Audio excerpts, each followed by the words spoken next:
ઘમંડ ક્યારેય એવો અનુભવ કરવા દેશે નહીં કે આપણે ખોટા છીએ.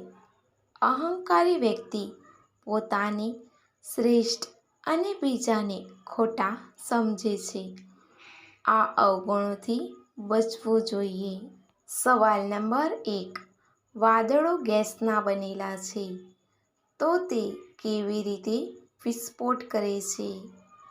એનો જવાબ છે વાદળો વાયુના બનેલા હોય છે, પરંતુ જ્યારે તેઓ ઠંડી હવાના સંપર્કમાં આવે છે ત્યારે આ વાયુ પાણીના ટીપાંમાં પરિવર્તિત થાય છે.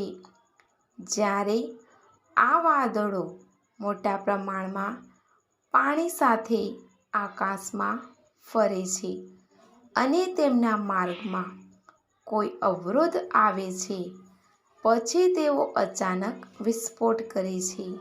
સવાલ નંબર 2. જો આપણે 2 દિવસ પેશાબ રોકીએ તો શું થશે? એનો જવાબ છે પેશાબને લાંબા સમય સુધી રોકી રાખવાથી મૂત્રાશય, કિડની કે પેશાબની નળીઓમાં બળતરા અને સોજો આવી શકે છે. કિડનીમાં પથરી અને યુરિનરી ટ્રેક્ટ ઇન્ફેક્શન થઈ શકે છે અને ડિસ્ચાર્જ દરમિયાન તીવ્ર પીડાની સમસ્યા હોઈ શકે છે. સવાલ નંબર 3.